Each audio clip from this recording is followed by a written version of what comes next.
Vite, vite, avant que la nuit ne tombe, plusieurs petites choses pour commencer. Vous voyez, j'ai fait des fiches, je me suis discipliné aujourd'hui. Premièrement, alors j'ai reçu, alors vous allez dire, mais il devient dingue, il utilise sa chaîne comme une chaîne de petites annonces. Bon, bah écoutez, je suis un peu chez moi, donc je fais ce que je veux. Je suis chez moi à double titre, je suis chez moi ici, puis je suis chez moi sur ma chaîne. Alors, vous savez, vous connaissez ou pas ma passion pour les appareils vintage de haute fidélité, notamment des années 70 et 80. Alors, j'ai finalement fait restaurer ma platine cassette et je me rends compte que ma collection de cassettes est assez menue. Donc, si vous avez si vos parents, vos aïeux avaient des bonnes collections de cassettes audio de bonne qualité, pas forcément des enregistrements faits maison, quoique. Mais si vous avez des albums en cassette qui ne soient pas du Michel Sardou ou du Club Dorothée, mais qui soient plutôt du blues, du jazz, de la pop, voire du bon rock, j'aime également AC/DC ou des choses comme ça, eh bien, et si vous vouliez vous en débarrasser, contactez-moi et je vous ferai une offre pour le lot. Voilà, ceci étant dit, deuxième petite, j'ai l'impression de ne pas être net aujourd'hui, il y a quelque chose de l'ordre, bon je ne sais pas, prions pour l'être. Deuxième petite annonce de début, sachez que désormais, comme je l'ai entendu pratiquer de la part de différents autres, j'allais dire youtubeurs, non, ce sont des gens bien plus importants que ça, mais enfin en tout cas il faut se plier au code de la plateforme, paraît-il. Donc je vais désormais me plier de plus en plus au code de la plateforme, et notamment le week-end, là comme j'ai le temps, il pleut et j'ai la flemme. Je dois réparer un lustre et couper les feuilles mortes sur ma terrasse, eh bien je répondrai pendant 1 heure, dans l'heure qui suivra la diffusion de cette vidéo, je répondrai à tous vos commentaires, alors sauf les commentaires de Tortue Géniale et ses copains, sauf les insultants. Sinon voilà, c'est le moment pour échanger avec moi dans les commentaires, j'y répondrai pendant 1 heure. Bref. Alors, dernière petite note comme ça de début, vous êtes près de 30% encore d'après les stats à regarder mes vidéos sans vous y être abonné, c'est un tort.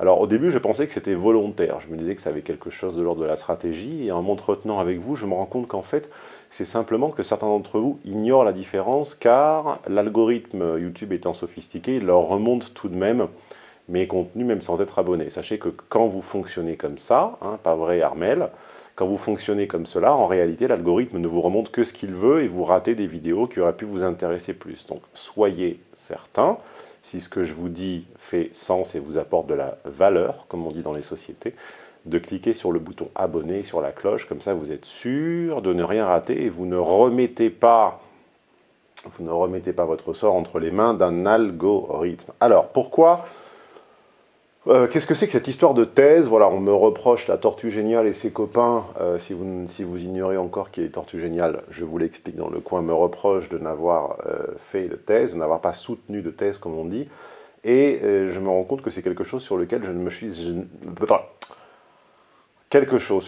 me suis pas encore expliqué.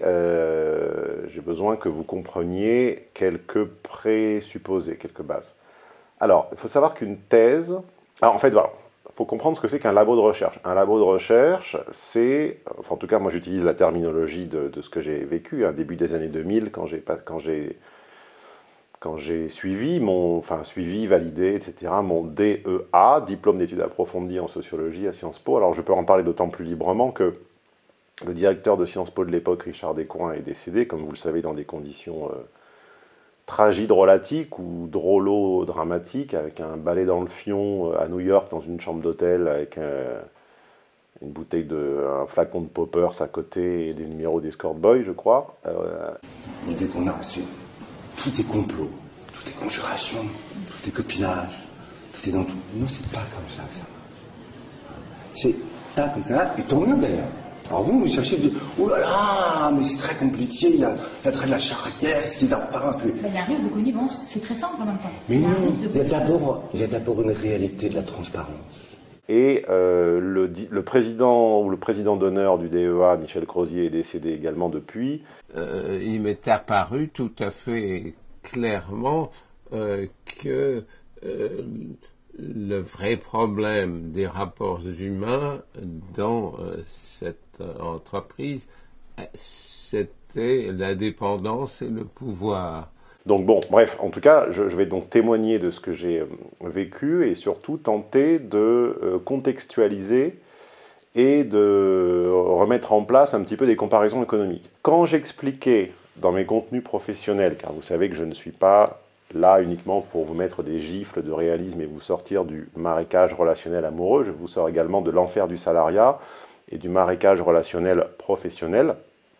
Alors que dans mes contenus professionnels, justement, il y en avait un où je vous préparais à la recherche de stage, à la recherche d'emploi, où je vous proposais ma grille de lecture et ma paire de lunettes pour améliorer votre performance dans les entretiens d'embauche.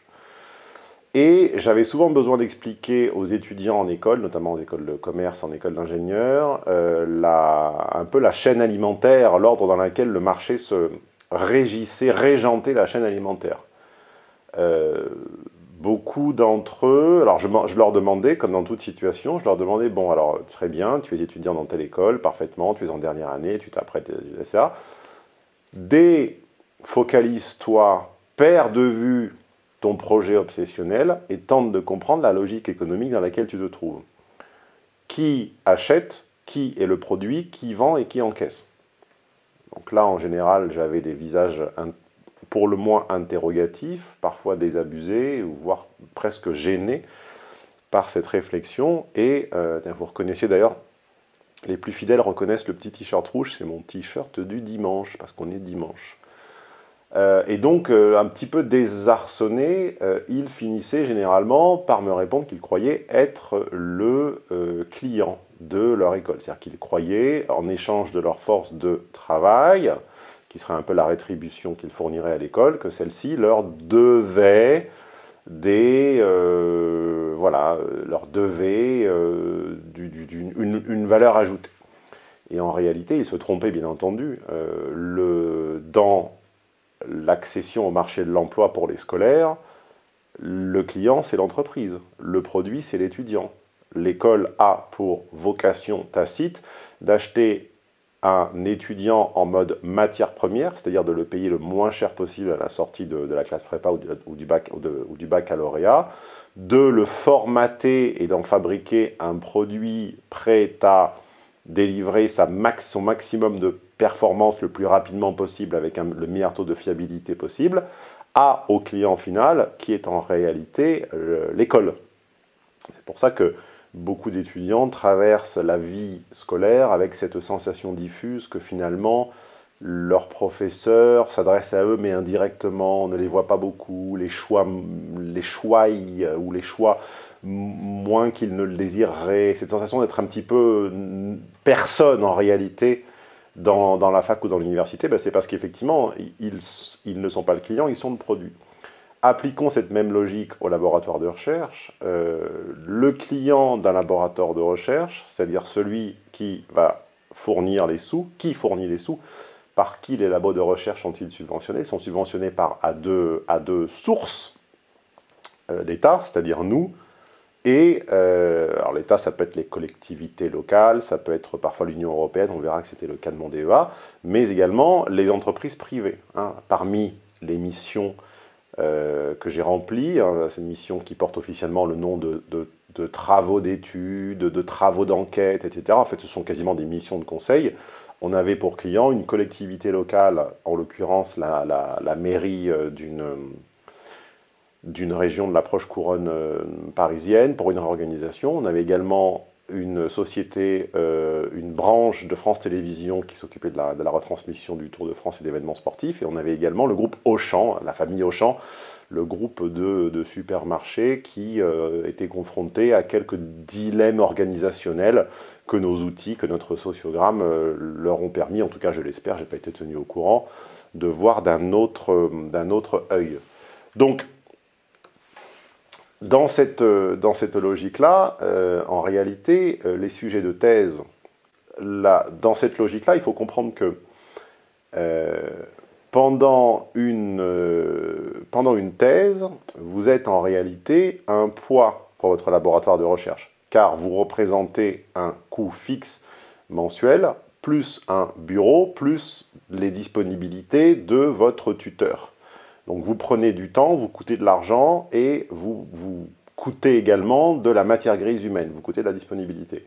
Et vous produisez hypothétiquement un travail, en gros une enquête, une étude, qui n'aura de valeur qu'hypothétique, et ceci dans théoriquement 3, mais en pratique 4, 5, voire 6 années. Donc en réalité, pour subventionner un investissement pareil sur vous, qui est un pari sur vous, on a besoin d'assurer ses arrières, et les sujets de thèse sont en général pas choisis par vous, hein. On a tendance à associer comme ça la recherche, qu'elle soit scientifique ou en sciences humaines, on a tendance à la voir comme le monde de l'oblativité, comme ça dénué de contingence matérielle. Non, c'est totalement économique. Les sujets de thèse qui sont proposés sont des sujets pour lesquels le labo est certain de toucher du cash, ou sinon du cash, en tout cas des subventions. Alors dans mon cas, les sujets de thèse proposés, je m'en souviens encore, étaient au nombre de 3. Il y avait la politique agricole commune à l'échelon européen. Souvenez-vous qu'on était en 2001. Il y avait le marché des pompes funèbres en France, et il y avait quelque chose, voilà, je ne sais plus, tout à fait aussi passionnant que les 2 premiers thèmes. Et il n'y a pas le choix. Et je me rappelle de pour aider ceux qui éventuellement hésiteraient à se lancer dans l'aventure, enfin ce qu'ils considéraient l'aventure, une enseignante-chercheuse, je me rappelle, est descendue du 2e étage. Nous étions place Saint-Thomas d'Aquin à Paris, et une enseignante-chercheuse est descendue du 2e étage de son mini-bureau et est venue nous dire, finalement, les gars, la thématique, on s'en fout, ce qui compte, c'est la méthode.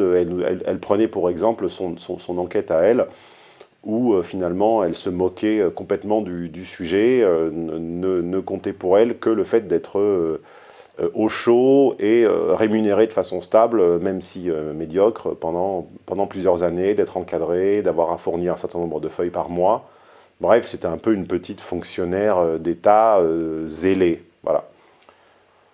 Donc dans ces conditions-là, j'avais le choix entre devenir un suppôt servile et zélé de l'Union européenne ou de l'État français, ou j'avais le choix de passer ces prochaines années finalement à travailler pour moi-même, c'est-à-dire à ce qu'un groupe privé ne subventionne non pas le laboratoire qui ensuite m'en reverserait un microscopique dividende, mais à vendre ma force de travail directement à un cabinet de conseil qui me rémunérerait moi à la journée, et ce qui me laisserait en plus le temps, après une petite période de latence, de suivre les cours du professeur d'art dramatique et d'interprétation Jean-Laurent Cochet, dont je vous parlerai dans une prochaine vidéo, mais qui est peut-être la personne chez qui j'ai le plus appris de toute ma scolarité, toute matière confondue. Donc j'ai fait ce second choix pour 2 raisons. Par désintérêt pour les thèmes de thèse proposés et subventionnés par le système, et également parce que j'avais, comme disait Rousseau dans La Nouvelle Héloïse, j'avais rien compris, j'avais tout senti. Eh bien, à défaut d'avoir compris, j'avais senti que le statut d'étudiant en DEA, comme le statut de chercheur et enseignant-chercheur, était en réalité un déguisement, c'était s'enrober de soi-disant désintéressement, donc ce qu'on appelait tout à l'heure l'oblativité, pour ceux qui ne cherchent pas les mots dans le dictionnaire, et pour finalement vendre de toute façon, exactement de la même façon que dans le privé, vendre à bas prix, à bas coût. Hein, c'était un peu le Lidl ou le supermarché low cost finalement du travail et de l'intelligence, pour vendre à bas coût le fruit de ses réflexions à des groupes privés ou à des entreprises d'État ou supranationaux, et pour, si vous voulez, ajouter un argument supplémentaire à leur corpus doctrinal. Ayant deviné tout cela, je me la suis joué Cyrano de Bergerac, je suis parti gagner ma vie comme un grand, j'ai affronté l'enfer du salariat de face et de front, et pas de biais en leur tendant le croupion, et je suis parti suivre les cours en parallèle de théâtre de Jean-Laurent Cochet, dont je vous entretiendrai une prochaine fois. Il faut que je comprenne, moi, c'est le sentiment qui fait que tu as besoin de me le raconter.